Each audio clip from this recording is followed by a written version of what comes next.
Bonjour Mégane. Coucou Clémentine, ça va? Oui, ça va. Je suis Et contente d'être là, je suis contente. T'es trop mignonne de me demander comment ça va. Bah oui, attends.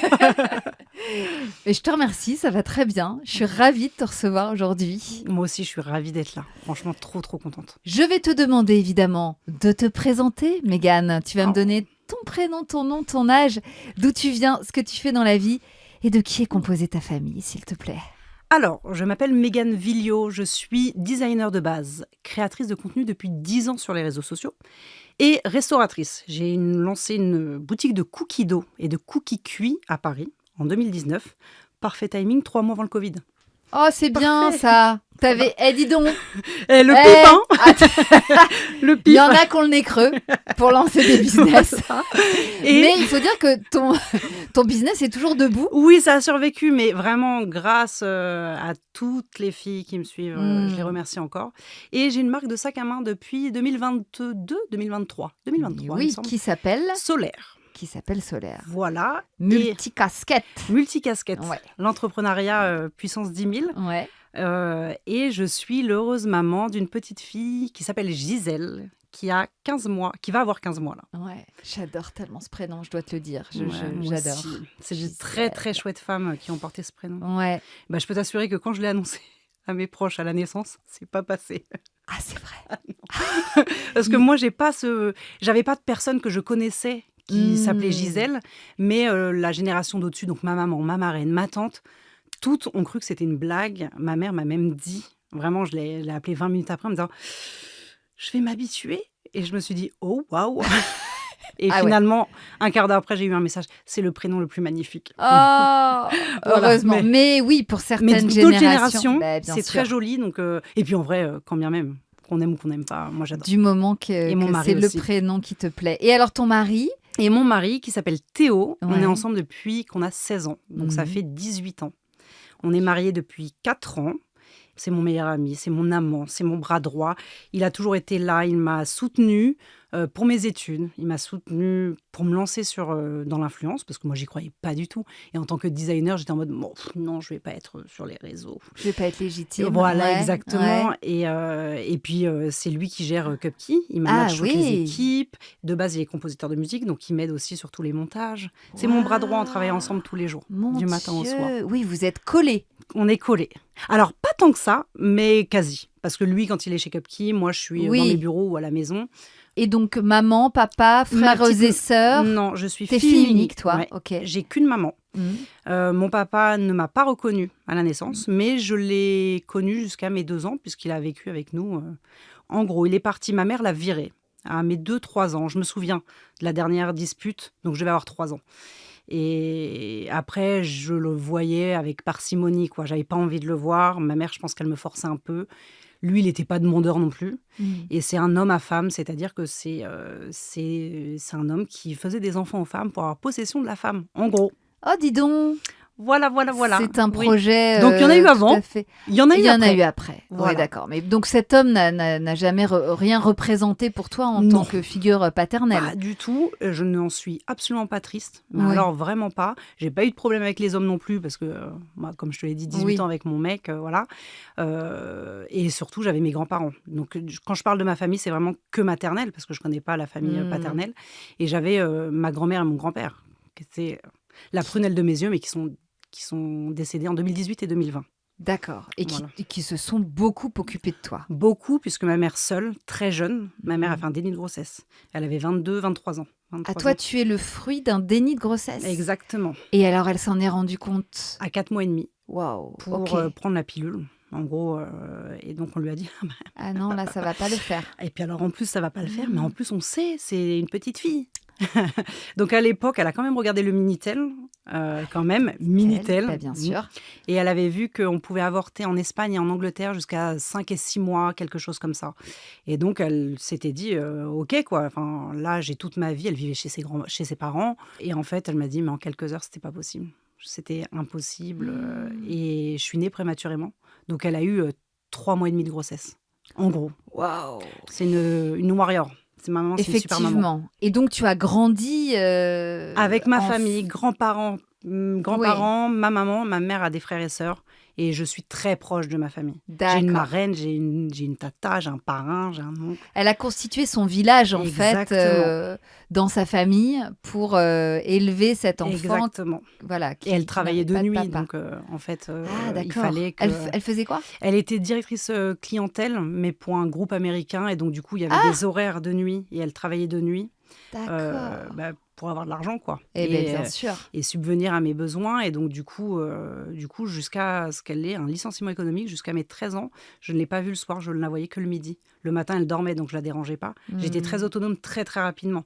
À 8-9 ans, j'étais seule le soir. 9 ans, j'étais seule le soir. Je rentrais de Ah l'école, j'étais seule. ouais. Donc, je faisais mes devoirs Et tu te couchais et je me toute seule. couchais. Ouais. Tu t'es Ouais. imposé une sorte de routine. Surtout, j'avais peur de ma mère, qui, je pensais, pouvait me voir n'importe où, Ah oui, n'importe quand. elle avait des yeux Ouais. partout. Il y avait les fixes, il y avait pas. Et encore si, j'avais le téléphone portable à 12 ans, mais avant, il y avait le fixe, elle m'appelait. Mais enfin, franchement, c'était une super enfance. Hein. Ouais. À chaque fois, quand j'en parle, on me dit oh là là, et je suis là, pas du tout. Il y a aucun souci. Oui, t'étais une gamine bien dans tes Normal, baskets, entourée d'amour. Exactement. Et J'ai tu... pas manqué du tout d'amour. Oui, c'est ça. Et donc aujourd'hui, Mégane, on va parler d'un sujet qui évidemment est central depuis les débuts de Bliss. Toi, c'est ton sujet aujourd'hui, c'est la dépression du postpartum. Exactement. Je te remercie de contribuer à la libération de la parole autour de ce sujet parce que tu sais du coup d'autant plus à quel point c'est important d'en parler. Donc on va dérouler tout le fil qui t'a amené à ce diagnostic de dépression du postpartum qui, juste comme ça, pour avoir une idée, s'il devait y avoir une échelle de 1 à 10, tu dirais que la violence de cette dépression du postpartum était à combien 15. Sur 10. Ok. Ouais. Alors, pour revenir à la genèse de ta vie amoureuse, puisque il y a 18 ans, tu es avec ton mec et tu n'as que 34 ans. 16 ans, donc quoi, année lycée? Ouais, on rentrait en première. Et amour de lycée, quoi. Oui. Vraiment, à l'époque, je sortais avec des mecs toutes les 2 semaines. Enfin, j'exagère. Mais en fait, il n'y avait pas forcément d'amour, quoi. Oui. On sortait pour sortir avec... Ok. Alors lui, c'est vrai, je le trouvais très beau. Hein. Ah. Mais je m'étais dit, oh bah dis donc, si on tient 1 mois, c'est bien. Puis après, si on tient 6 mois, c'est bien. Ouais. Et puis 1 an, 2 ans, 3 ans. Vous étiez un baby couple, quoi. Exactement. Là, aujourd'hui, je me dis, dans 15 ans, si ma fille, elle ramène un mec comme ça, pas sûre de... Oui. Ouais, non. Tu te rends compte rétrospectivement à quel point vous étiez des bébés. Exactement. Et je comprends pourquoi ma mère m'a forcée pendant des mois et des mois à dormir dans le salon, pendant que lui dormait dans ma chambre. Ah ouais. Il y avait interdiction de faire chambre commune. Exactement, interdiction. Il avait le droit de rester à la maison parce qu'il habitait un petit peu loin, mais on ne devait pas dormir ensemble. D'accord. Jusqu'à un moment. Où là, elle a dû céder. Elle a dû céder. Genre à quel âge? À 17. Quand un jour je suis arrivée, je lui ai dit, faut que j'aille voir la gynécologue. Et elle me dit, oui, il n'y a pas de souci. Elle rentrait d'un week-end. Et là, elle s'assied et elle me dit, c'est-à-dire? Je lui ai dit, Et elle me dit, tu l'as fait? Et je dis oui, parce que je ne mens pas à ma mère et qu'on est extrêmement proches et que... Et d'accord, je vais aller me chercher un apéro. Véritablement, c'est ce qui s'est passé. Elle avait besoin d'un petit remontant, voilà, la daronne. C'est exactement ça. Et maintenant que toi, t'as une fille, t'imagines pas que tu vas te prendre un petit shot quand elle te dira Totalement. Mais alors, tu sais quoi? J'espère qu'elle aura autant de confiance que moi, j'en avais avec ma mère. Absolument. Pour lui dire ce genre de choses. Oui. Il n'y avait pas de tabou, ce qui fait que j'ai pas été gênée de lui dire. Mon mec ne voulait pas à l'époque me dire, tu vas pas dire ça à ta mère. Oui. Il était gêné pour vous deux. Ouais. Mais c'est vrai que ça montre à quel point tu étais en confiance et à quel point vous êtes complices. Parce que c'est pas évident de dire ça à sa maman à 17 ans. Mais j'espérais qu'après, elle me dise, maintenant, tu peux dormir avec lui. Et du coup, j'ai tenté. Le premier soir, j'ai dit, est-ce que je peux dormir dans ma chambre? Et là, elle m'a dit, maintenant, oui, vas-y. Puisque c'est comme ça. C'est fait maintenant. Maintenant, voilà. Et donc, là. Donc, Théo est ton first and only. Yeah, exactement. Waouh. Donc, vous êtes devenus des adultes ensemble, en fait. On s'est modelés ensemble. Après, ça n'a pas été toujours évident. Hein. Vous n'êtes jamais séparés? On s'est séparés à 6 ans, au bout de 6 ans, donc à 22 ans, pendant 3 mois. C'est tout. Exactement. Et en fait, on s'est rendu compte que l'herbe n'était pas plus verte ailleurs. Après ces 3 mois-là, ça n'a été qu'amour. Hmm. Engueulade aussi, parce qu'encore une fois, je prône pas le couple parfait, on n'est pas du tout un couple parfait. On s'engueule. J'ai un fort caractère. En plus, lui, il est beaucoup plus calme, posé, doux, linéaire. Moi, c'est... Bon, il a l'habitude, quoi. On est complémentaires. Depuis le temps, Voilà. j'imagine. Mais non, franchement, je sais que dès que je pars en déplacement, dès que je passe une journée loin de lui ou 2 jours, il me tarde que d'une chose, c'est d'être dans le lit avec lui et de parler. Ah, Parce qu'en fait, on fait que parler. vous refaites le monde. On refait le monde en permanence. encore et encore et encore. C'est vraiment ton âme sœur. Ouais, c'est mon âme sœur. Je rigole, j'ai une confiance absolue. Il y a 2 personnes en qui j'ai une confiance absolue, c'est ma mère et lui. C'est vraiment, il y a pas de doute, aucun doute là-dessus. Donc, il n'y a eu aucun doute sur l'idée de faire un enfant avec cet homme-là. Honnêtement, c'était très loin de moi, jusqu'à vraiment très tard. Jusqu'à 28, 29 ans, il n'y avait pas d'histoire d'enfant. Vous n'en parliez même pas? Si on en parlait, Ouais. lui, je savais que potentiellement plus tard, il en voulait. Moi, j'étais plus ma carrière. Ma carrière avant tout. Un enfant, ça bloque la vie, c'est chiant, on ne peut plus rien faire. Bla bla bla bla bla. Et puis de toute façon, j'aime beaucoup trop ma mère. Si c'est pour moins l'aimer parce que j'ai un autre enfant, parce que j'avais entendu ça quand on avait un enfant, on aimait moins ses parents. Je sais pas ce qui m'était. J'avais des idées un peu préconçues et puis surtout même de pas travailler, de me dire un enfant égale plus de travail, je pourrais plus faire tout ce que je veux. Ça te faisait flipper. Voilà. Et puis arrivé vers 30 ans, on s'est mariés. Et puis, je sentais mon mec me dire ça y est, on a acheté notre appart, il y a une chambre en plus. Et c'est vrai que pendant 1 an, je lui disais non, pas tout de suite, je suis pas prête. Et puis en fait, un jour, je me suis dit, c'était en octobre 2023, le 30 octobre, je me dis, je prends rendez-vous chez un gynécologue, j'ai des règles très douloureuses, avec tous les symptômes d'un SOPK. Mais on me dit depuis des années qu'il n'y a rien du tout. Le syndrome des ovaires polykystiques. Voilà. Ouais. Et je me prends en main et je vais voir ce gynécologue. Et en fait, il me dit, oui, là, vous avez tout. On regarde les follicules, les ovocytes. Il m'a dit, il y a tout. Donc là, il va falloir faire des examens parce qu'effectivement, oui, j'ai oublié de préciser, à l'époque, donc 15 ans de couple, 14 ans sans contraception. Ah, Jamais de pilule. Non, jamais de pilule, je suis jamais tombée enceinte. Et mon gynécologue me dit, chelou. avec une activité quand même qui est régulière, c'est pas, même si vous êtes hyper bien réglé, ce que je n'étais pas forcément en plus, bizarre. Donc on regarde, SOPK, oui, l'ovulation ne se fait pas forcément avec le SOPK, ça peut être 2 fois par an comme 5 fois par an. Et là, coup de massue. Vraiment coup de massue, j'ai 32 ans et on me dit en fait que ça sera pas si naturel que ça. Aussi facile de aussi faire un enfant. Simple. Oui. Et donc, je repars un petit peu déboussolée en me disant, mais attends, moi, je veux un enfant, en fait. Je veux un enfant, mais j'ai pas envie que ce soit quelqu'un qui décide pour moi. Et là, je suis chamboulée. Et mon mec, ma mère me dit, mais attends, tu nous as toujours dit que les enfants, pas tout de suite. Oui, mais c'est moi qui décide. Et oui. Et là, comme c'est on plus me moi. dit que ça va être compliqué, Ouais, moi, j'ai envie que ce soit maintenant. Voilà. Et du coup, moi, je repars à la maison avec pas mal d'examens à faire au mois de novembre 2023. Et j'ai pas mes règles. Il faut que j'ai mes règles pour faire ces examens. Et donc, se passe le mois de novembre. J'attends d'avoir mes règles, mais j'ai pas mal de soucis personnels qui font que je pense que mon cycle a sauté. Et en fait, j'ai un accident de vélo et j'ai des médicaments à prendre. J'ai une brûlure et je dois prendre des trucs assez forts, mais il faut pas être enceinte. On me demande à la pharmacie si je suis enceinte. Je dis non. Et là, je me dis j'ai 3 semaines de retard, mais... Et je prends le test de grossesse. La pharmacienne me dit vous venez de me dire non. Je dis non. Et je rentre à la maison. Quand même, ça me turlupine. Je rentre à la maison, je continue de bosser. Et en fin de journée, j'ai envie de faire pipi, je fais le test. Il n'a pas fallu 1 seconde pour voir que c'était positif. Et là, je me dis, mais on m'a dit il y a 3 semaines que je comprends pas. Et donc, je me dis, mais non, c'est un faux positif. Et je retourne travailler. Comme j'avais des examens à faire et je devais prendre de l'acide folique pour les examens, je me suis dit, mais c'est ça qui me met que c'est positif. Vraiment naïve. Non, mais oui, parti très loin. Mais à la fois, c'était fou. C'était fou. Après ce qu'on t'avait dit, oui, et effectivement, les 15 ans sans tomber enceinte. Et puis là, je me dis, mais ça fait 3 semaines que j'achète des huîtres tous les soirs et que je mange des huîtres.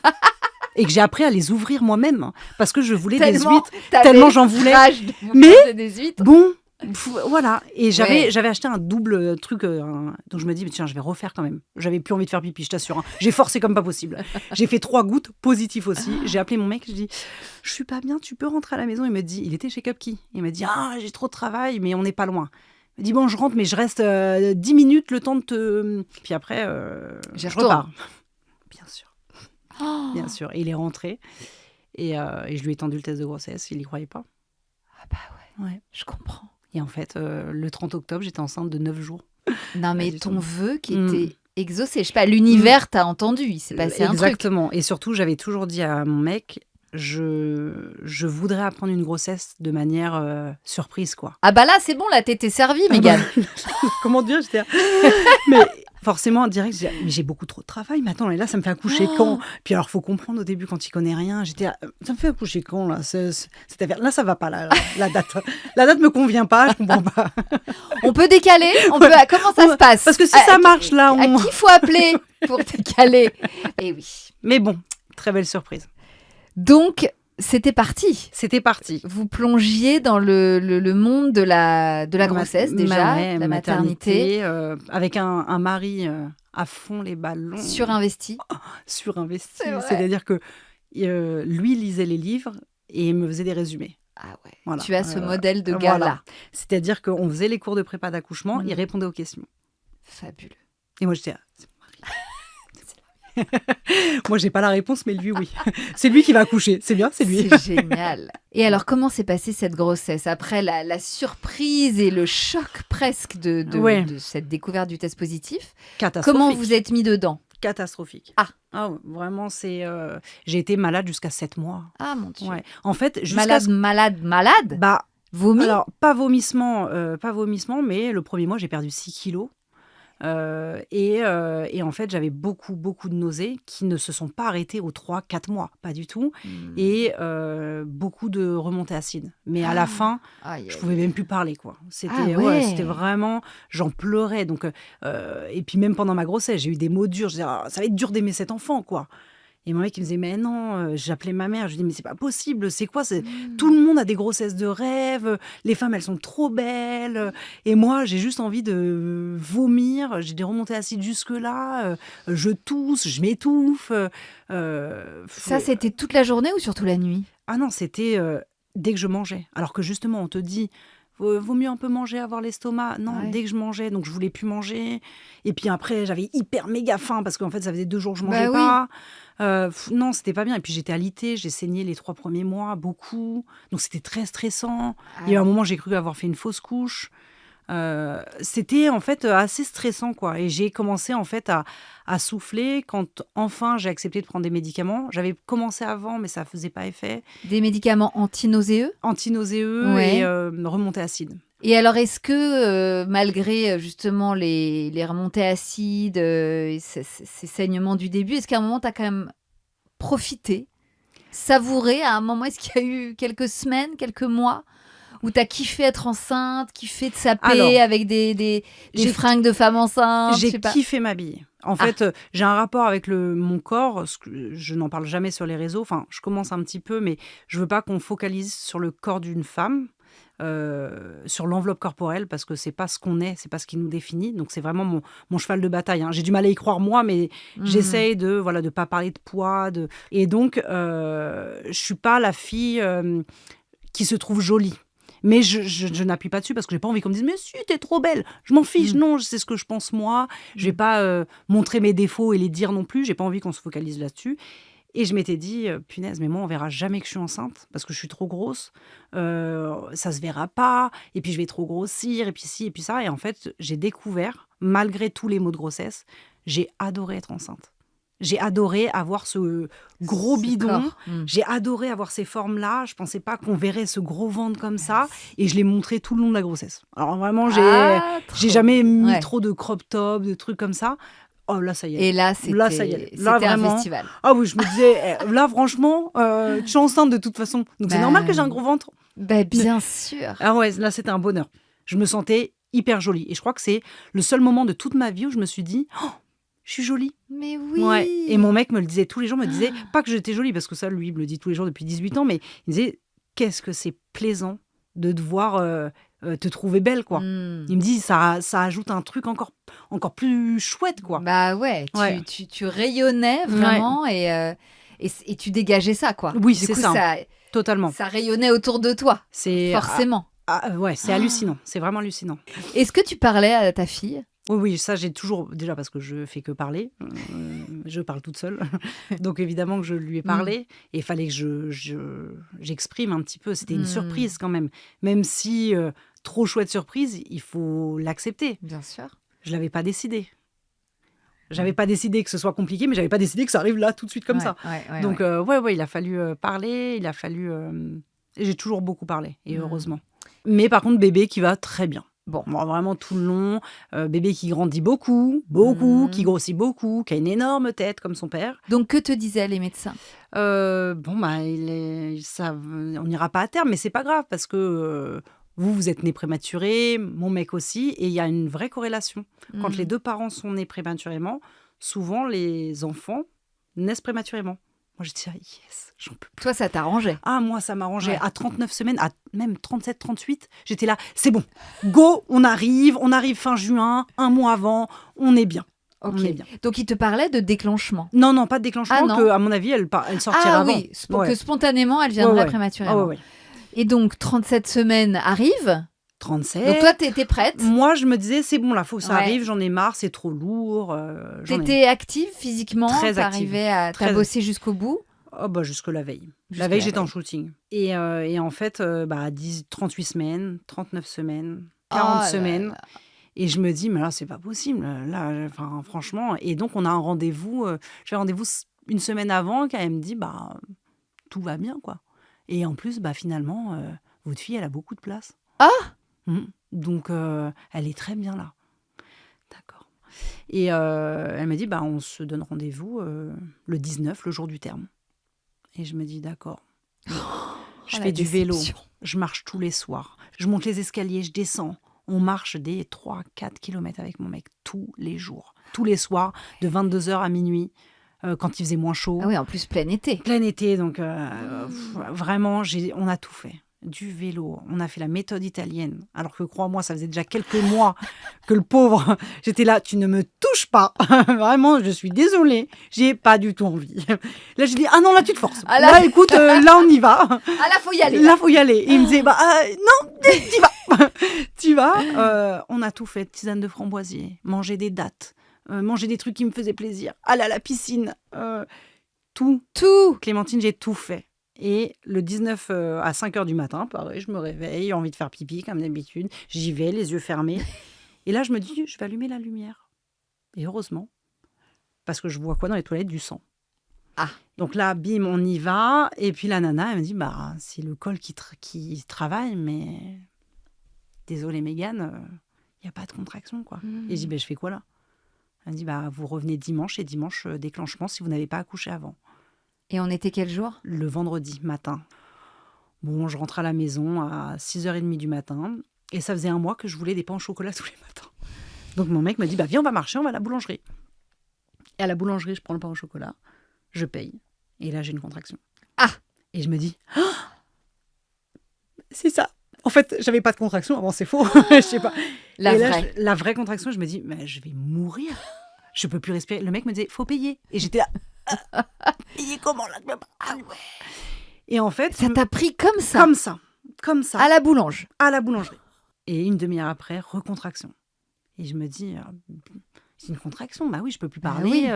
On commence à chronométrer, mais moi, quand on me dit que c'est dimanche le rendez-vous, je pense pas que je vais accoucher aujourd'hui. Ah oui. Je m'allonge dans le lit, je fais pas du tout. Une contraction allongée? Pas du tout. Impossible. Donc je me relève, il me dit, tu dors pas? Je dis, en fait, je crois que j'ai des contractions, quoi. On a fermé les volets, ça a été un moment incroyable. Fermé les volets, on a mis de la musique. Théo a fait un peu sa vie, je sais pas trop, parce qu'en réalité, j'ai été dans ma bulle. J'ai fait bain chaud, ballon, me tortiller à poil chez moi. Génial. Et à 15h30, j'ai eu ma mère au téléphone et ma mère me dit, là j'ai l'impression que ça va pas. Elle me dit, là, donne-moi Théo. Donc elle me prend Théo, elle dit, t'emmènes ma fille à la maternité. Et là, j'avais les contractions toutes les 4 minutes. Et quand je suis arrivée à la maternité, j'étais ouverte à 4. Génial. Ouais. Et donc, j'ai dit, là, il me faut la péridurale. Ah oui. Et elle me dit oui, c'est bon. C'est bon, on va la mettre. Et Donc, voilà. Péri. Péri, Et alors, Gisèle est née combien de temps après? Je suis arrivée à 17h à la maternité, péridurale à 17h et elle est née à 23h. Ah, super. Ouais, à 20h, j'étais à 10. Mais quand elle me dit, vous êtes à 10, je dis, bah, on peut remettre de la péridurale. Je me dis, bah non, si je suis à 10, je vais accoucher maintenant. Bah, pas du tout. Pas du tout. Et oui. Et donc, j'ai pas remis de péridurale. 21h, 22h, 21h30, franchement, j'avais plus de. Je ressentais tout. Et t'as pas rajouté une dose? Non, j'avais trop peur. Ah, donc t'as accouché quasiment sans? Oui, madame. Bah, Ouais. j'ai tellement tout senti que le corps poussait tout seul et j'ai accouché en 4 minutes. Waouh! Ouais, j'ai poussé 3 fois, vraiment 3 fois et le bébé était là. Waouh! Tu l'as vu sortir? Je l'ai tiré. Tu l'as prise? Mais c'est pas un moment heureux pour moi. Je suis pas dans une émotion, je pensais que j'allais pleurer. Alors je pleure, mais la réalité c'est que je pleure pas parce que j'ai Gisèle sur moi. Je pense que je vais mourir. En fait, Tellement t'as d'accoucher, mal. j'ai tellement mal. C'est le cercle de feu. Je me dis, à ce moment-là, je me dis, bah, là, je vais me déchirer entièrement. Je suis obligée de pousser parce que ça me fait extrêmement mal, mais ça va se déchirer. Oui. Bon, Mon corps va s'ouvrir en deux. Oui. Je me suis dit, tout va se... Hop, coucou coucou, je suis là. Pas du tout. Ouais. Pas du tout, non, mais pas c'est du ce tout, que- pas du tout. C'est ce que tout le monde dit. Et ce qui est dingue, dès que la tête, elle sort, ça y est, il n'y a plus aucune contraction. Enfin, je ressens plus les contractions. Et là, tout va bien. Je suis livide. Oui. Mais tu récupères très vite. Très, très vite. Bah, tu vois, je suis redescendue en marchant. Ah ouais. Ouais. Et alors, la rencontre avec Gisèle, la vraie rencontre, elle se fait quand, tu dirais? La vraie rencontre, elle se fait, je pense, le lendemain matin. Vraiment, j'accouche à 23h. Elle reste 2 heures peau à peau avec moi. Mais tu sais, tu le vois pas, ton bébé, en fait. Je disais à Théo, ça va, il y a tout. Elle a bien 2 yeux, le nez, tout est bien en place, parce qu'on ne voit pas. Elle me dit, elle est magnifique, elle est magnifique. Et moi, je la regarde et elle me dit, elle n'a pas l'air belle, quoi. Ah non. Non, je me dis pas, je me dis, mais elle n'est pas jolie. Il avait fait des photos. Il dit, elle n'est pas belle. Elle n'est pas belle, c'est pas... C'est pas mon enfant. Ouais, je suis pas j'ai pas du tout vécu ce que j'avais entendu. La première rencontre incroyable, tu sais que tu l'aimes à la folie, le coup de foudre. Bah, pas du tout. Hein. Moi, j'étais là, bon. Voilà. J'ai d'autres choses à faire maintenant. Allez. Ah ouais. Ouais, vraiment. T'avais envie de passer à autre chose? J'avais envie de passer à autre chose. J'avais envie de rester à la maternité, qu'on s'occupe de moi, mais tu vois, à chaque fois, les infirmières, elles venaient, en disant, alors voilà, je vais vous expliquer. J'étais là, bah, vous pouvez le faire si vous voulez. J'ose pas changer la couche. Je sais très bien changer une couche. J'avais pas envie de le faire. J'avais pas envie de le faire. J'étais fatiguée. Ouais, c'était pas... T'avais besoin qu'on s'occupe de toi, ouais, mais toi, t'avais pas envie de t'occuper de quelqu'un d'autre. Exactement. J'étais là, ça y est, j'ai trop donné. Là, j'ai trop donné de ma personne. Moi, je suis fatiguée, j'ai des hémorroïdes, ok. Voilà, on me laisse tranquille maintenant. Tu avais choisi de l'allaiter, Gisèle? Oui. Et alors, on te l'a collée au sein, du coup. On me l'a collée au sein. On avait besoin de toi pour la nourrir. J'avais pas de montée de lait. D'accord. Bah, elle arrive souvent plus tard. Elle est arrivée, on a dû stimuler parce que ça venait pas. Et donc, du coup, elle perdait du poids. Alors, elle est née à 4 kilos, ok. Mais elle est vite redescendue à 3,6 kg. Mais bon, comme gros bébé, on m'a quand même laissé partir au bout de 48 heures. Ok. Donc tu t'es retrouvée. Solo. Ça, je regrette juste ce truc-là. Si j'ai un conseil... T'as pas pu prolonger du tout le séjour? Non, c'était pas possible. Bah, en fait, c'était pas possible et je pense que je l'ai pas exprimé non plus. Hein. Eh oui. En fait, si j'ai un conseil à donner, c'est que si on ne le sent pas, et je ne le sentais pas de rentrer à la maison, mais je m'étais dit, je pense que toutes les femmes vivent ça, ressentent ça, donc bon bah j'insiste pas. Et en fait, j'aurais dû, parce que je suis rentrée chez moi et le lendemain, j'ai fait le baby blues. Et si le baby blues, il est pas déjà bien encadré, Bah oui, 3e jour. Bah ouais, 3e jour, la montée de lait, tout ça. Ouais, non. Ça, tu l'as vécu chez toi? Ouais, à la maison. Premier jour chez toi, pour le coup. Premier jour. Catastrophique. C'est-à-dire, c'était comment? J'avais Gisèle à la maison. Je comprenais pas son rythme. Elle pleurait tout le temps, comme un bébé. Elle faisait beaucoup de bruit. Je me disais qu'elle n'était pas heureuse d'être là. Moi, j'ai pas de lait, donc je peux pas la nourrir. Comment faire? Et puis en fait, je me sens sale. Je me sentais sale. Je me suis sentie sale hyper longtemps. J'ai quand même eu 2 points à l'intérieur. Et j'avais hyper mal. J'avais du mal à marcher. Salle de quoi? Salle de sang, salle de sueur, salle de... Ouais, je transpirais beaucoup. Alors, j'ai lu que c'était avec l'allaitement, tout ça, mais j'avais envie de prendre ma douche 8 fin fois par juillet jour. aussi. Fin juillet, il faisait chaud. très chaud. Et puis, en fait, j'avais envie de... C'est horrible, hein, mais j'avais envie d'être juste avec mon mec. Ah ouais, 15 ans, 16 ans de couple, 17 ans de couple. J'avais envie d'être qu'avec lui. Et oui, là, il y avait quelqu'un entre vous. Il y avait quelqu'un entre nous. Et j'avais envie d'avoir mon intimité avec mon amoureux. Ouais, c'était dur. C'était franchement, les débuts, c'était pas rigolo. Je voulais que personne vienne nous voir. J'étais contente quand les gens étaient là et puis après ils partaient. Enfin, quand les gens, ma mère était là. Ouais. Puis après les gens partaient, je me retrouvais seule avec mon enfant et mon mec, mais seule. J'étais bon, il y en a pour longtemps encore. Tu t'ennuyais, ça t'ennuyait? Ça m'ennuyait. Je n'aimais pas cette vie-là. Ouais, alors, les premiers jours, on me disait, bah oui, mais le baby blues et tout. Et puis, en fait, très vite, le baby blues s'est transformé en truc nauséabond. C'est-à-dire que, donc, tu dis que dès le 3e jour, tu rentres chez toi et ça coïncide avec ta montée de lait. Ouais. Bon, ça, c'est classique. Je veux dire, Bien un baby sûr. blues en J3 Exactement. postpartum, Classique. chute des hormones, tu chiales, on te dit, excusez-moi, je Voilà. pleure, tout est dramatique, tout est horrible, Oui. tout est noir, Voilà. même si tout s'est bien passé. Voilà, Donc exactement. ça, c'est classico.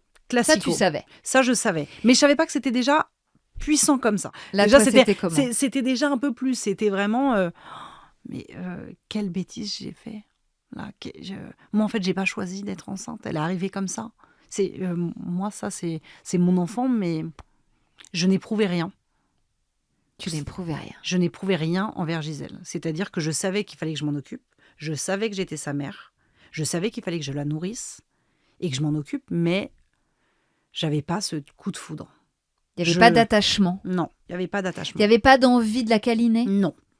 Non, parce que la câliner, en fait, elle a eu beaucoup de problèmes de régurgitation, tout ça. La câliner voulait dire qu'elle allait pleurer, qu'elle allait pas être bien. En fait, moi, je pensais qu'un bébé, c'était, ça faisait dodo et c'était statique. Pas que ça avait mal au ventre, pas que... Et oui, ça se tortille, ça fait des bruits toute la nuit, ça fait des bruits, ça pleure. Voilà, j'étais pas au fait de ça. Elle te dérangeait? Elle me dérangeait. Vraiment, la nuit, elle me dérangeait. Et puis, j'avais l'impression de ne pas être une bonne maman. Surtout, cette culpabilité, elle était... c'était fou. Ça t'a percuté dès le début? Dès le début, je me suis dit... Dès le baby blues? Dès le baby blues. Je disais même à mon mec, tu es un excellent papa. Mais alors moi, non, moi, je ne suis pas du tout une bonne maman. Et lui te disait quoi? Que j'étais la meilleure maman, évidemment. Non, c'était... Mais ça n'arrivait pas jusqu'à toi. Donc,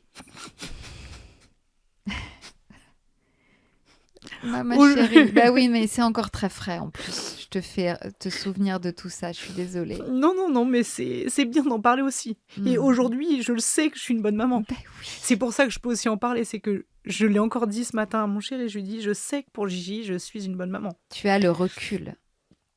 Exactement. Mais en gros, tu pleurais du matin au soir, c'était comment? Je pleurais beaucoup, mais surtout, j'avais des idées noires. Et c'est ça qui m'a fait extrêmement peur. Et je n'avais pas lu ça. Et je n'avais jamais eu d'idées noires de toute ma vie, d'ailleurs. Des idées noires te concernant ou concernant ton bébé? Les deux. Les deux. C'est bien ça le plus difficile. Et là, on va aborder un sujet que je n'ai pas abordé sur les réseaux parce que y a le club des mamans parfaites sur les réseaux. Et j'avais pas envie qu'on me tombe dessus. J'avais pas les épaules nécessaires pour entendre des jugements. Et donc, du coup, je n'en ai pas abordé. Donc, je vais l'aborder ici parce que ça peut arriver. Très vite, j'ai eu des idées noires. Soit il fallait que je tue mon enfant. Soit il fallait que Alors, de base, c'était mon enfant. Et je me suis dit, mais je suis complètement ma boule. Et comment je peux penser à tuer mon enfant? Il fallait te débarrasser de l'intrus, en fait. Exactement. Quand je regarde les messages que j'envoyais à ma mère, elle a eu un courage pas possible de lire ce que j'ai pu écrire. Je lui disais vraiment, je n'aime pas cette vie, je n'aime pas Gisèle. Ce n'est pas mon enfant. Ma vie est fichue, ma vie est pourrie. Je ne vais pas supporter cette vie-là. Ah, J plus 4, 5. Ah ouais, très vite. Très vite. Et ma mère me disait, c'est normal, ne t'inquiète pas, je te promets que dans quelques semaines, ce sera l'amour de ta vie. Je lui disais, c'est faux, maman. Tu me mens, c'est faux. Oui, tu voyais pas comment Je ne ça pouvais pouvait être pas, possible. si je pensais cette réalité-là, je voyais pas comment c'était possible à nouveau De switcher, de en fait. switcher. Pour moi, c'était pas possible. Et en fait, très vite, je me suis dit, mais je ne peux pas tuer mon enfant parce que si je tue mon enfant, Théo, il a plus son enfant et puis moi, je vais aller en prison et donc il n'aura plus ni sa femme ni son enfant. Je peux pas lui faire ça. Ok. Donc, il y a qu'une seule solution, c'est moi. Faut que moi je disparaisse.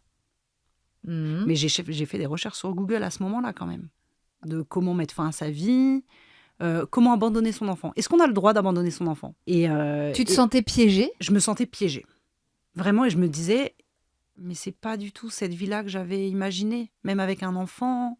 C'est pas ça. On m'a volé ma vie, on m'a volé mon couple.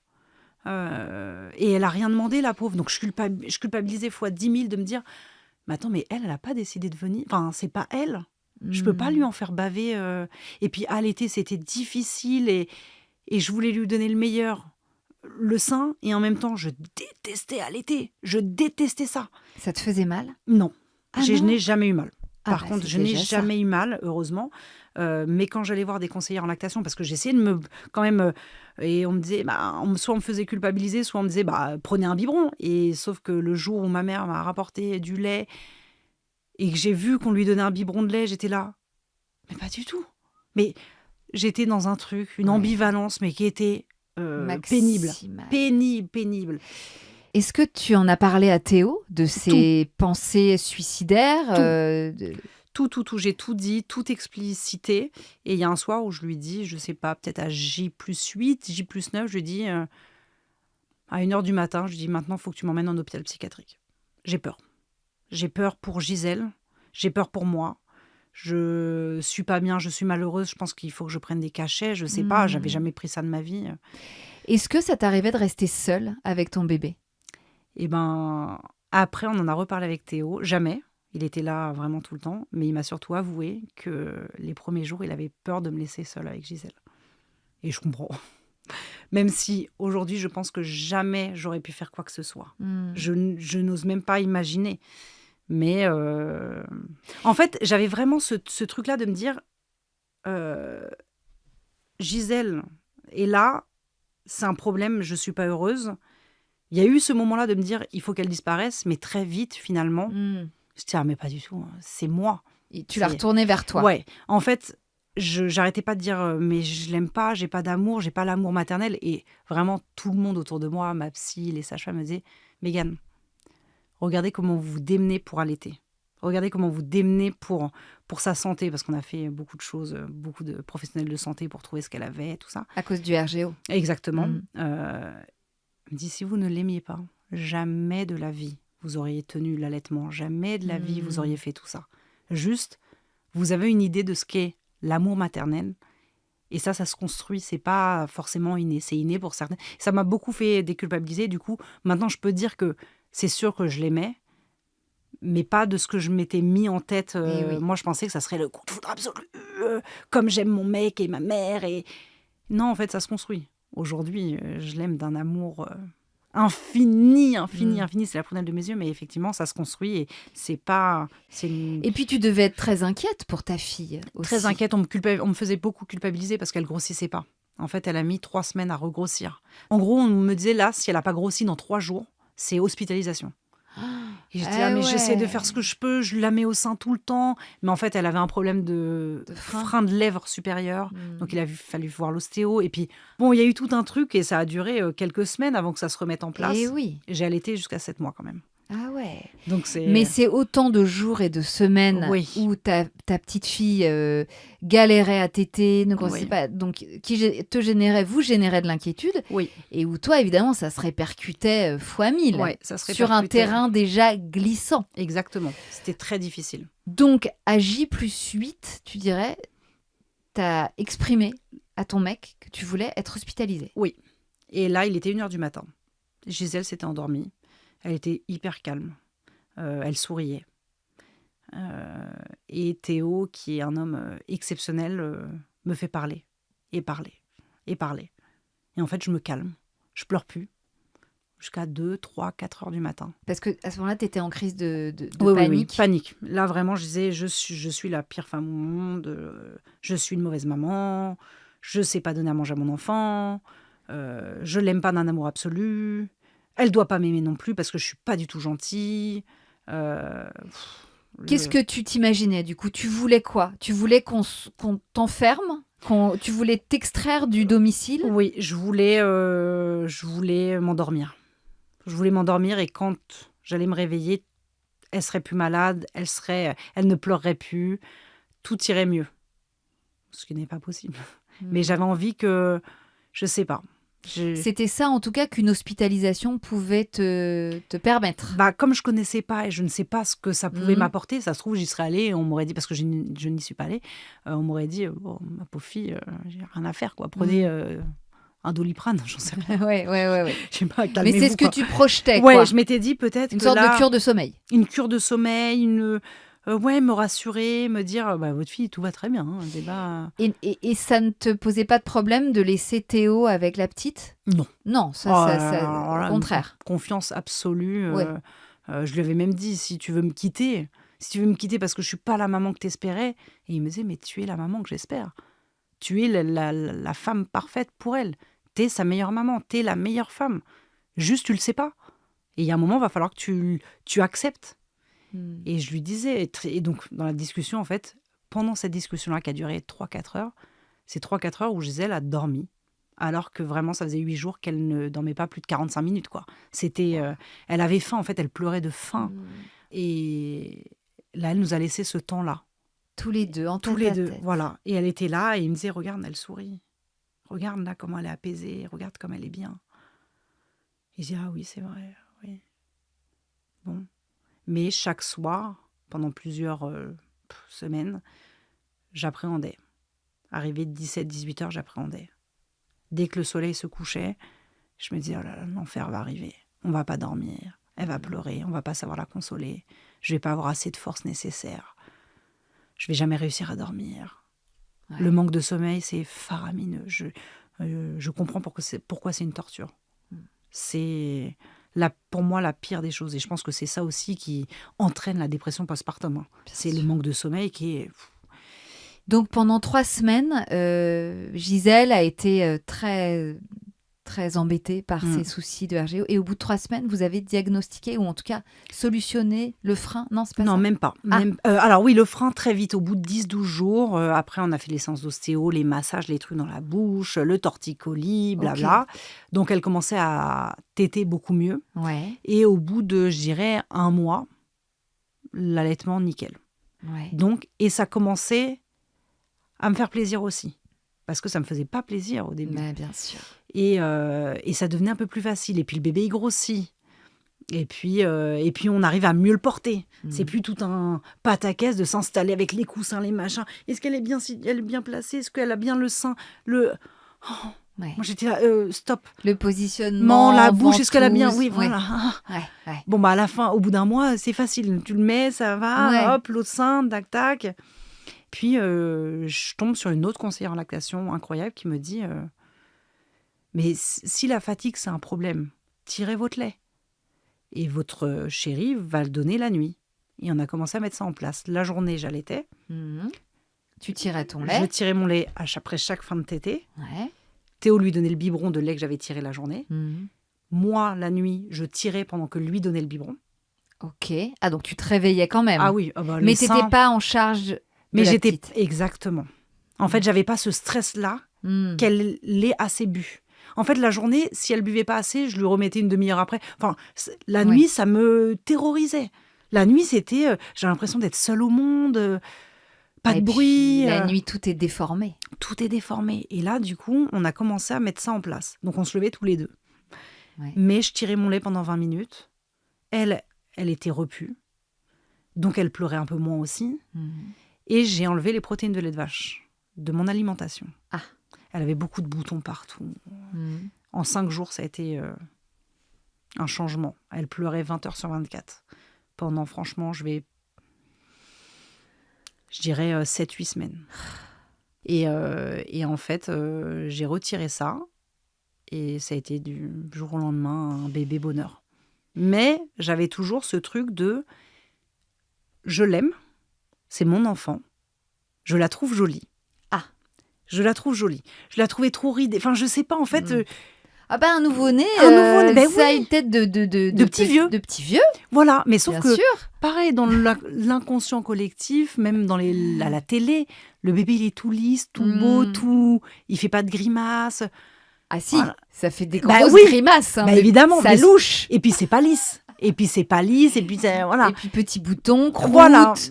eczéma, enfin, Voilà. problème de peau, Ouais, globalement. Le bébé, il est pas totalement fini. C'est ce que je dis maintenant. Je dis franchement, faudrait peut-être qu'il reste un peu plus longtemps dans le ventre. C'est vrai que les premiers jours, on peut être là genre, Ah, il est mignon. il a une bonne bouille. Ouais, voilà. Oh, C'est joli. gentil. Oui, joli. Ah. Oui, quand on me disait, oh, qu'est-ce qu'elle est belle, je suis là. Sympa. Elle est rigolote. Ah oui. Oh, bah dis donc, hein. Tout le portrait de sa mère. Ah, bah merci. Elle te ressemble, hein. T'es sûre T'es sûre parce que là, c'est... Non, mais du coup, bah voilà. oui. Donc, je la trouve jolie. Bon. Mais sauf que je suis pas pleinement heureuse de ce rôle. Et donc, j'en parle à la psy qui me dit, mais qu'est-ce qui manque? Je dis, ben, je sais pas. Est-ce que c'est possible de ne pas aimer son enfant? Enfin, de regretter sa vie d'avant. Donc, la psy, elle me dit, oui, c'est possible. C'est rare, mais c'est possible. Elle me dit, mais je le sais que c'est pas votre cas. Elle me dit, c'est le travail qui vous manque. Et en fait, dès début septembre, j'ai recommencé à travailler. Donc, mon mec a été exceptionnel parce que je lui disais, là, j'ai besoin. Donc, j'avais accouché 1 mois et demi avant. Hein. Et mon agent aussi qui me disait, prends ton temps. Et je disais, non, là, je crois que j'ai besoin de ça. Sinon, ça va pas aller en s'améliorant. Je vais toujours être déprimée, je vais toujours pas aimer ma vie. J'ai besoin que ma fille me manque.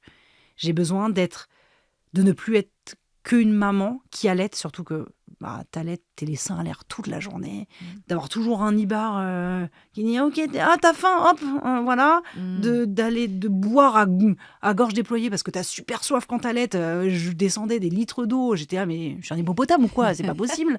De pas avoir trop le temps de se préparer. Je me préparais pas en réalité, en fait, je me faisais pas jolie. Je me suis jamais fait jolie en 1 mois et demi, et mine de rien, dans ma tête à moi, ça m'a fait du bien de recommencer à le faire. En fait, j'avais l'impression de ne plus être femme. Quand je te disais que je me sentais sale, c'est que voilà, j'étais tout le temps en jogging, en pyjama, j'avais chaud, je transpirais. C'est pas glamour, hein, mais...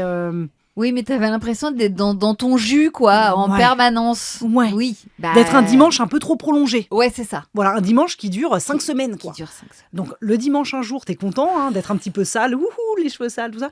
Un dimanche qui dure 5 semaines...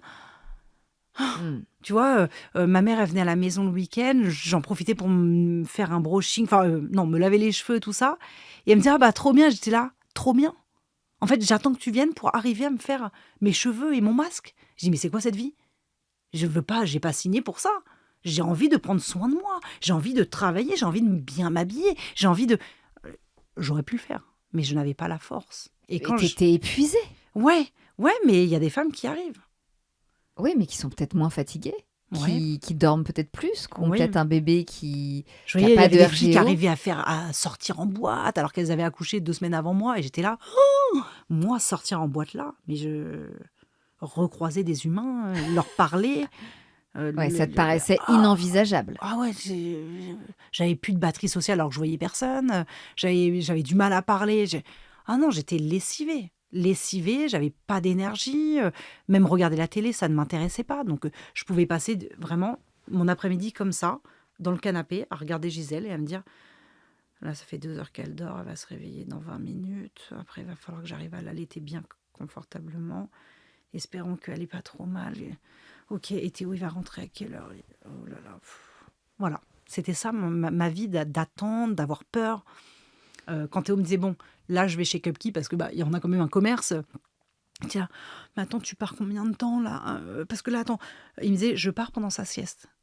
Je reviens, t'inquiète pas. Non, mais imagine, elle se réveille avant.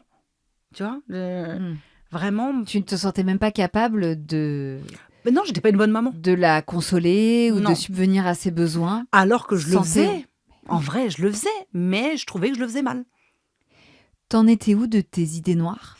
Il n'y avait plus d'idées noires. Les idées noires, vraiment, en fait, après cette discussion-là, de la nuit, Ouais.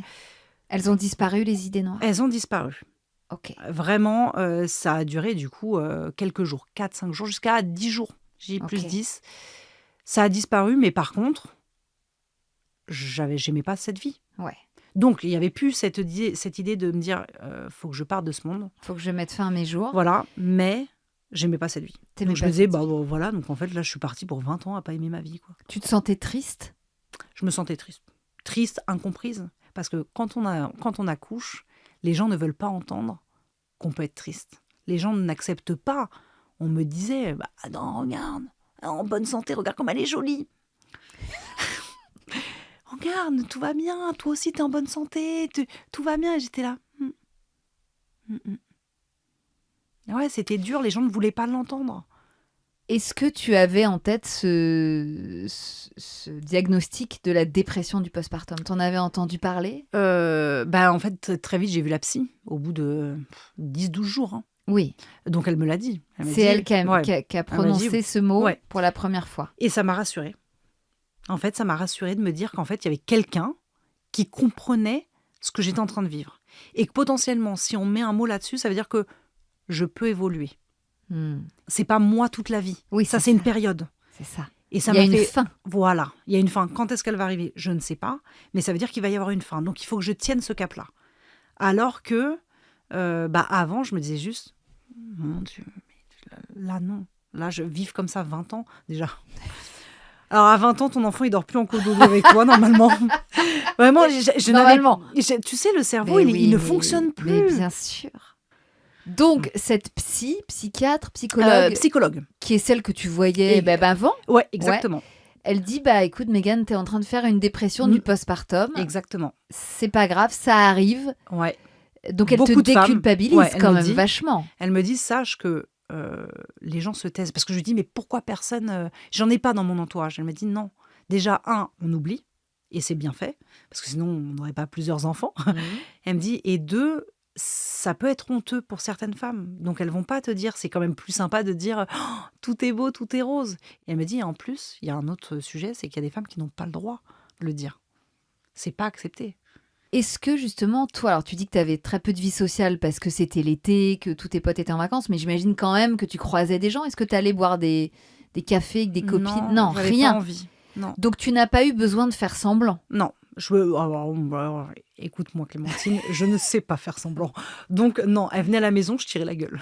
C'est vrai? Ouais, j'avais des copines qui venaient et j'étais comme ça. Moi. Et elle pouponnait. Ouais. Tu vois, j'avais des copines, elles me disaient, oh, mais regarde comme elle est mignonne. Et je dis, oui, bah tu l'as que 2 heures dans l'après-midi, toi.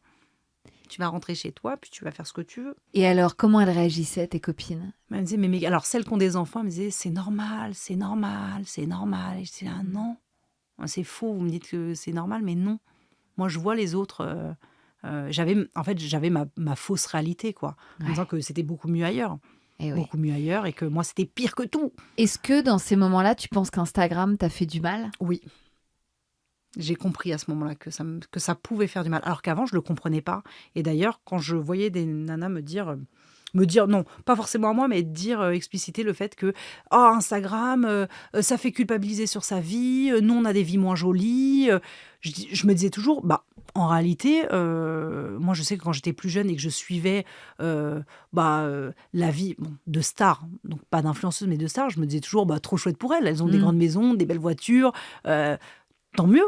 Oui, tu ne te comparais pas. Non, je me comparais pas. Il n'y avait pas de comparaison du tout. Et je me disais, donc c'est quand même bizarre de le faire là, quoi.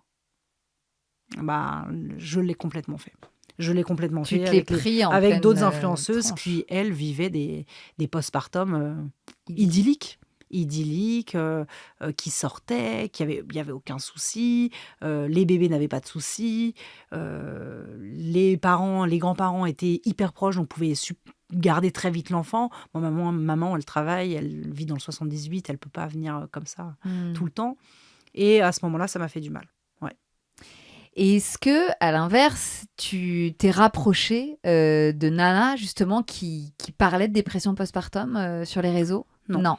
Non, je ne pouvais pas écouter ou lire. D'ailleurs, Bliss, je n'ai pas écouté pendant la grossesse et pendant le postpartum. Ouais. Je ne pouvais pas. Je Yes. n'arrivais pas. J'avais vraiment l'impression d'être seule dans mon truc et que de toute façon, j'étais la seule qui pouvait m'en tirer, m'en sortir. Et j'étais la seule à vivre ça. Ah ouais. C'est assez bizarre. Donc, l'aide ne pouvait pas venir de Non. l'extérieur, de toute Non, façon. à part psy, sage-femme, Ouais. ostéo. Oui, donc des pros de santé. Ça, En tu fait, avais voilà. confiance en eux. Exactement. C'était, je pense, une question de confiance. Et puis aussi, j'avais pas forcément envie d'aller dire à droite à gauche que c'était cata, quoi. À l'époque, je devais, à mon avis, me dire pourquoi ça m'arrive à moi. Et en plus, je répétais à mon mec, on a tout pour être heureux, on est fou amoureux, on a notre maison, on a notre fille qui est plutôt en bonne santé, moi ça va, toi ça va, on a du travail. Qu'est-ce qui cloche chez moi? Pourquoi je suis pas heureuse? Je devrais tout. Enfin, il y a des femmes qui galèrent pour avoir leur enfant et moi, Oui. je l'ai là et je mesure pas la chance que j'ai, quoi. Donc tu vois, la culpabilité, de toute façon, bien fatigue, sûr. culpabilité, un peu de honte, effectivement, Le mais cocktail. qui va pas bien, quoi. Le cocktail. Ouais. Qui est le cocktail de la dépression du postpartum. Exactement. Et donc, la lumière au bout du tunnel, elle est venue avec cette perspective de recommencer à bosser au mois de Ouais. septembre, à la rentrée. Exactement. Ça, tu voyais ça comme ton salut, en fait. Exactement. Ouais. En fait, je me souviens, début septembre, le 5-6 septembre, j'ai un événement avec un client et il faut que je m'apprête. Il faut que je me filme, il faut que je reparle. Il faut que je fasse ce que je fais d'habitude et que j'avais pas fait depuis la naissance de Gisèle, quoi. Tu n'avais pas du tout documenté cet été-là. Enfin, Je faisais des quelques stories semaines. tous les 5 jours en disant que ça n'allait pas, quoi. Ah oui, quand même, Ouais, tu disais ouais, ça. je disais, mais il n'y avait pas plus d'échanges. Donc D'accord. j'avais des messages de filles, mais je racontais pas ma vie non plus. Ok. J'avais mis à un moment donné les pleurs de Gisèle, juste l'enregistrement, en disant on est d'accord que c'est pas normal ça. On me dit que c'est normal, mais c'est pas normal. Bon, voilà, pour avoir un peu d'aide de filles, quoi. Qui est venue? Ouais. Bon, Elles t'ont... j'ai une communauté qui est extrêmement bienveillante. Et la moindre question, c'est la folie. Donc, elles t'ont donné un peu Oui. des tips. Ouais.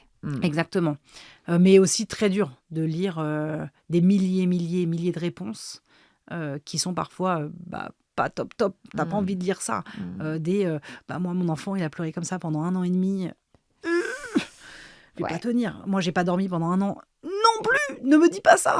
C'est pas ça que. Oui. Donc bon. C'est le risque quand tu commences à en parler. Mais donc du coup, voilà, j'ai cet événement et puis je me fais jolie. Mon agent vient me chercher. Mais je me souviens quand même d'une scène. Elle vient me chercher. Elle est hyper contente de voir Gisèle pour de vrai. Moi, je suis en retard. En fait, Gisèle pleure beaucoup. C'est compliqué. Je peux pas tourner mes vidéos. Et puis je me dis, mais qu'est-ce que je fais là? Je remets tout en question et elle me dit, avant d'y aller, je veux voir Gisèle. Et je lui dis, elle est dans le salon là, on y va. Ok. Et elle me dit, écoute ma biche, on y va. On y va. Je vais pas voir Gisèle, je la verrai une prochaine fois. Et c'est la première personne en 1 mois et demi qui du coup ne focalise pas sur Gisèle. Et me dit, tiens, viens, on y va. Et dans le taxi, elle me parle et je me mets à pleurer. Et elle me dit, ce que tu vis là, je l'ai vécu. C'est dur. La vérité, c'est que c'est extrêmement dur. Et tu vas t'en remettre. Parce qu'on s'en remet toutes, parce qu'on est super forte. Mais là, tu as tout ton chamboulement. Ta vie, c'était ton travail. Et en fait, je pleure. J'arrive à l'événement.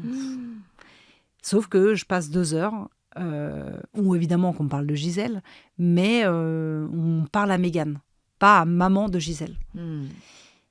Et ça m'a fait un bien fou.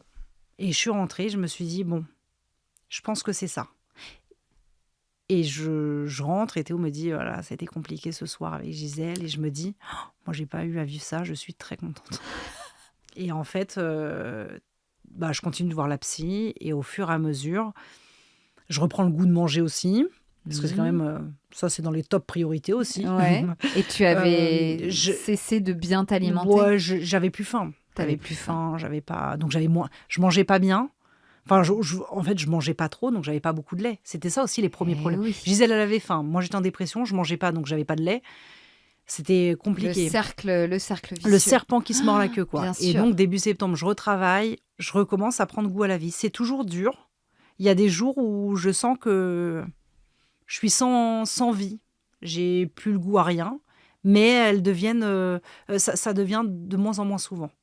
Ok. Ça arrive moins souvent, ce sentiment-là. Et il y a des moments de vraie joie. Tu retrouves la joie.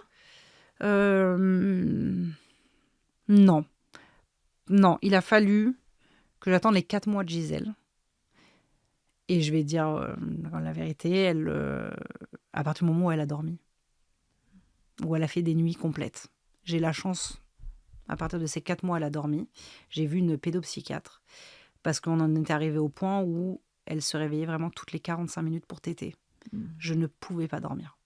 Je ne dormais plus du tout et je disais à Théo, je ne vais jamais m'en sortir si je ne dors pas. Je comprends, le mois de septembre, je travaille, je suis fatiguée, je sais que le travail va me sortir cette dépression, mais il va falloir que je me repose. Et difficile de se reposer.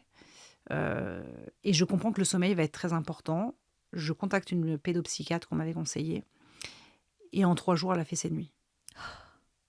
Et alors là, bah... Et là, la vie change. Je découvre un bébé encore plus rigolo qu'avant. C'est-à-dire que déjà qu'elle pleurait plus depuis le changement, les protéines de lait de vache, etc. Mais en plus, un bébé qui dort bien. Je découvre un bébé qui rigole toute la journée. Je découvre un bébé qui parle toute la journée. Je découvre des interactions que je n'avais pas. Je découvre des moments de bonheur, d'allaitement dans le bain. Ah ouais? Dans mon bain, on prend un bain toutes les deux, elle est dans l'eau chaude, je suis dans l'eau chaude et elle tète. Des moments suspendus, de joie où je me disais oh, mais c'est ça aimer. Ok. C'est ça, ok, d'accord. Et je me dis, ok, donc la psy, elle s'en rend compte. De toute façon, le chemin se fait, quoi. Et à partir de 4 mois, donc je dirais août, septembre, octobre, novembre, novembre, je redécouvre la vie avec un enfant. Et je me dis, mais je suis passée où? Qu'est-ce qui s'est passé ces 4 mois? Qui j'étais? Comment c'est possible? Comment je suis passée de cette vie est merdique au... Ah oui. Je déteste ma vie à oh, mais c'est quoi ce petit bébé? Mais attends, mais elle rigole comme ça. Oh, mais on lui parle et elle réagit. Oh, mais elle fait des câlins. Elle fait tomber sa tête pour faire des câlins. Quoi? Mais elle grandit comme ça. Mais oh, mais ses petites oreilles, elles sont mignonnes. Oh, mais sa petite bouche. Oh, elle parle comme ça. À prendre des photos et des vidéos toute la journée d'elle. À être fan absolu de ma fille. Je découvre ma fille. Je la découvre. Je m'émerveille de tout. Je la regarde avec des yeux d'amour infini. Et je pleure quand même. Mais je pleure pas de tristesse. Je pleure de joie en me disant oh, mais comment c'est possible d'aimer si fort? Comment j'ai pu créer un humain comme ça, aussi parfait? De tout, la tête, tous les petites mains, je regarde ses doigts, je regarde ses pieds, je la regarde dans les yeux. Et je me dis waouh. Et je me souviens d'un moment où, avec Théo, c'était au bout de 3 mois et demi, 4 mois, quand ça commençait à aller mieux. On va, je crois que c'était, on va au resto, et Théo va chercher la voiture, et je suis avec ma fille. Elle se met à pleurer dans son cosy, avant que je la porte pour le mettre. Et je me mets au-dessus d'elle, et je lui dis, mon bébé, on va aller dans la voiture, quoi. Je lui parle. Elle s'arrête de pleurer. Elle me regarde avec un regard, mais intense. Et il s'est passé, je sais pas, 15 secondes. J'étais bouche bée, je n'arrivais plus à parler. J'arrivais même plus, juste, on se regardait. Elle m'a fait un sourire. Et je me suis dit, ok, c'est bon, je suis sa maman. Aujourd'hui, je suis sa maman, je le sais. Je le sais, c'est ma fille. Je l'aime, c'est ma fille. Donc, tu l'as rencontrée? Je l'ai rencontrée. À ce moment-là, en fait. J'ai rencontré ma fille à 4 mois. C'est-à-dire que j'étais pas là avant. Elle était là. Hein. Et je lui parlais. L'avantage, c'est que c'est pendant ces 4 mois-là si difficiles, je m'excusais toujours. J'essayais de lui... Mon mec me disait, parle-lui quand vous êtes toutes les deux. Dis-lui que c'est dur ce que tu vis, que c'est pas de sa faute. Donc je lui ai toujours dit, mon bébé, c'est maman. C'est pas toi le problème. Maman, elle vit quelque chose de difficile. t'es merveilleuse, je le sais, mais moi, il faut juste que je me mette à ton niveau. Il faut qu'on arrive à se rencontrer. Et on s'est rencontrés. Et j'ai dormi, et elle a dormi. Et depuis, c'est l'amour absolu. Ça fait bientôt 11 mois que c'est l'amour absolu. Et tous les soirs, maintenant, quand elle dort, on regarde des photos d'elle. Tous les soirs, je veux aller la chercher à la crèche. Tous les matins, j'ai beau avoir dormi très peu, parce que maintenant, je dors pas beaucoup parce que j'ai beaucoup de travail, Oui. mais parce que c'est moi qui le choisis d'avoir très peu d'heures de sommeil. Mais crois-moi que quand elle se réveille le matin, je cours. Je cours pour la prendre et on fait un câlin dans le lit tous les trois. Et pendant une demi-heure, on fait des câlins dans le lit. Et c'est un bonheur absolu. Et je souhaite à toutes les personnes qui désirent un enfant de vivre ce que je vis là aujourd'hui. Et tu ne doutes plus Plus du tout. de ta capacité à être la mère de cet enfant, j'espère. Plus du tout. Je suis la femme la plus comblée. Je mesure la chance chaque jour d'avoir un mari aussi exceptionnel et une fille aussi exceptionnelle.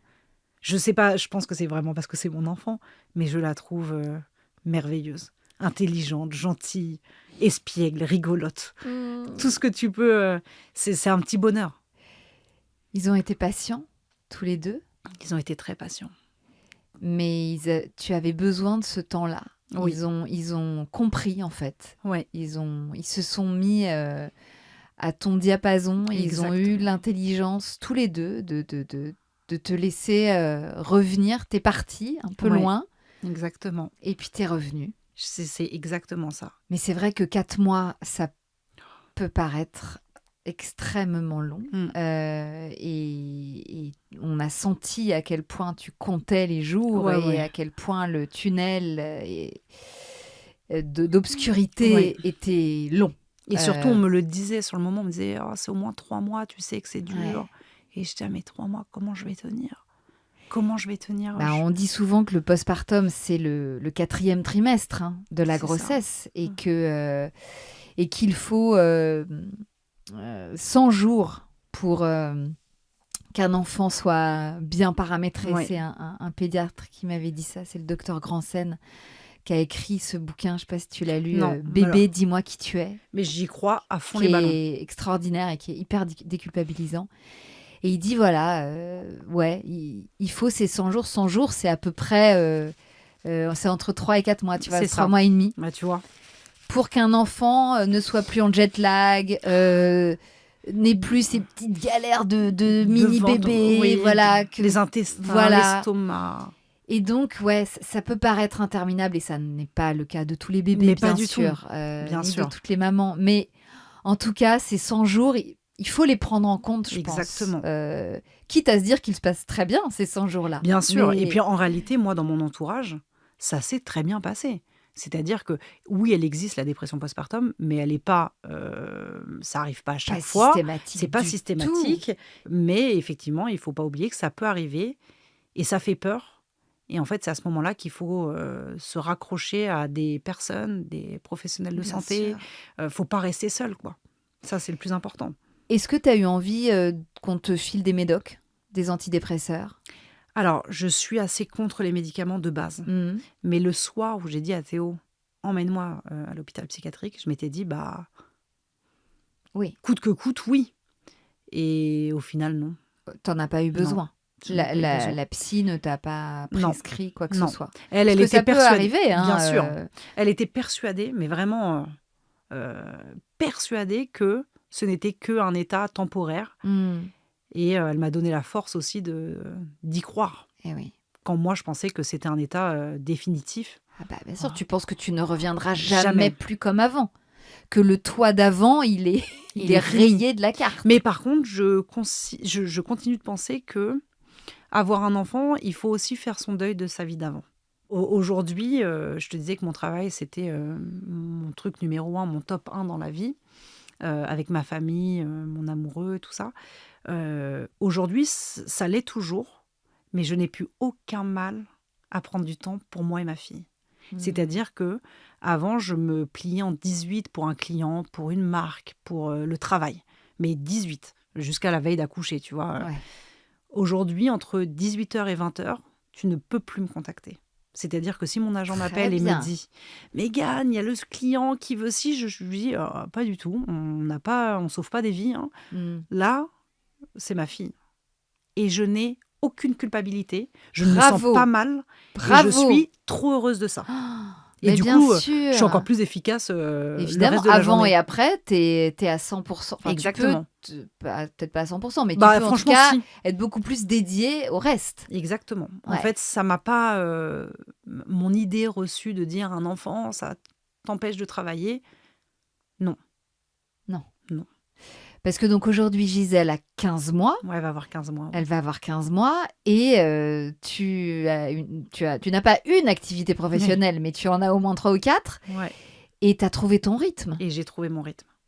J'ai trouvé mon rythme et tu vois, on est en train de parler là, je ne Mmh. fais que penser à elle et de me dire que ce soir, je la retrouve et que on fera un petit bain, on va jouer, ouais. Oh! Et ça, tu kiffes. Je kiffe puissance 10 000, Eh ben, tu vois comme quoi comme quoi, hein. on peut traverser, des sacrées tempêtes Mon Dieu.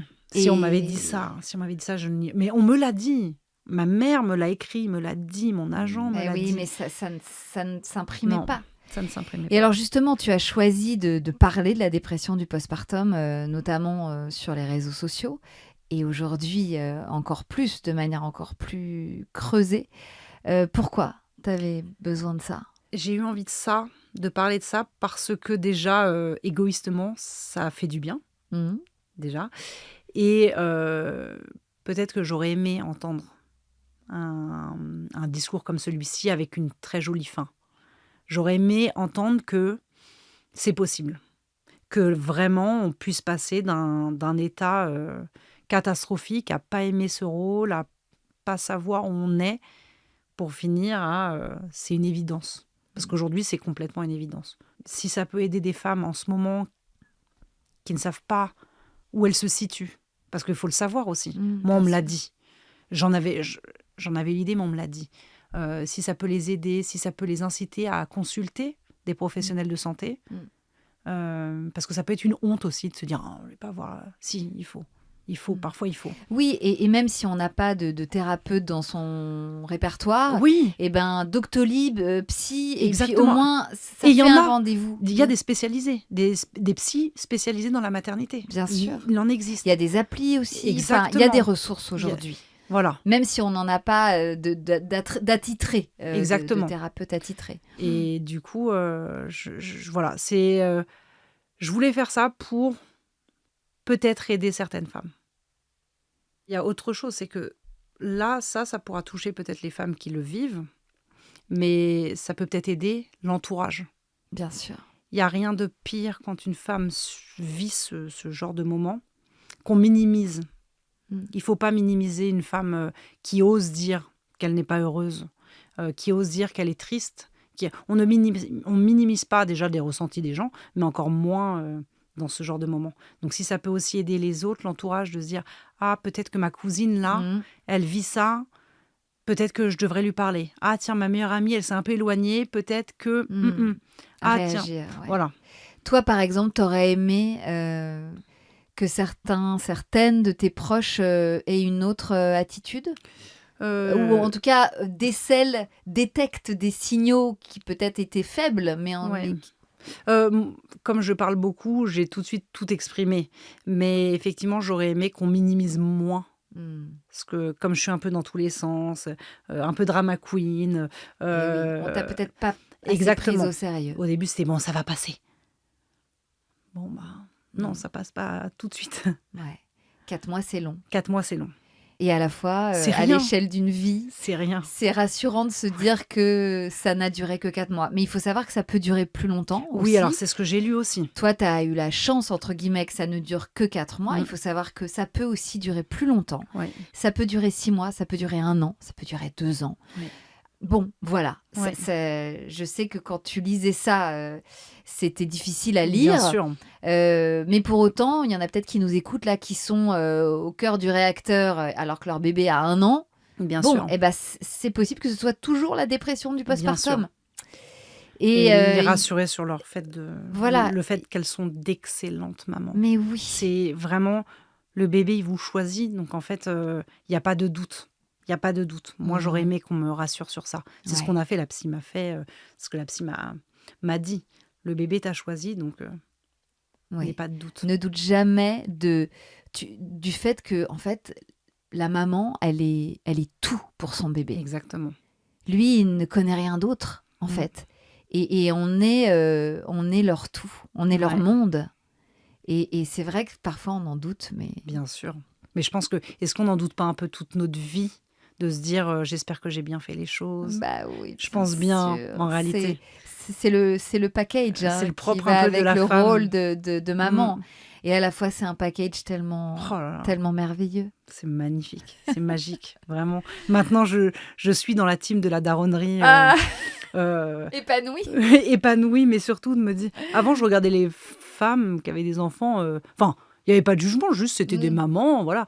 Là, à chaque femme qui a des enfants, je suis là: «Tu es une queen, tu es une warrior, bravo!» Quand elles en ont 2, 3, je suis là: «Bravo meuf, tu es une dingue, c'est dingue tout ce que tu fais, mais bravo, j'espère que tu le sais!» Bah ouais, il faut le dire et le Ouais, redire. On n'a jamais trop de compliments, surtout exactement. entre mamans. Ça, c'est Je suis bien hyper d'accord. important. Merci, Mégane. Merci infiniment d'être venue me confier tout ça. Je sais que bon, ça t'a fait remuer pas mal de choses, Oui, mais j'espère que tu seras contente, fière de toi, de tout ce chemin ouais. traversé, que tout ça est derrière toi et que maintenant, voilà, c'est que du kiff. On- Merci à toi. je t'en Franchement, je prie. suis, émue, ravie, honorée d'avoir pu parler de ça. Merci de m'avoir écoutée, parce que ça me fait un bien fou à moi aussi, en vrai, Tant mieux. de reparler de ça. Et merci, pour tout ce que tu fais en règle générale, de tous les sujets que tu abordes. Je pense que tu ne mesures pas, et heureusement, parce que sinon tu aurais le melon, tu ne mesures pas, tout ce que tu apportes aux femmes, aux futures mamans. Aux mamans déjà, aux papas. Merci, On n'oublie pas les papa. papas. On n'oublie pas les Moi, mon mec, papas. il écoute. On n'oublie pas les papas. Ah, Donc, merci à toi pour ce que tu fais. merci Mégane. J'embrasse évidemment très fort Théo et Gisèle, que j'espère que Oui, tu me présenteras un avec jour, plaisir. et tout ton entourage. Merci, belle vie à vous tous. Merci. Ciao Mégane. Bisous. Bisous.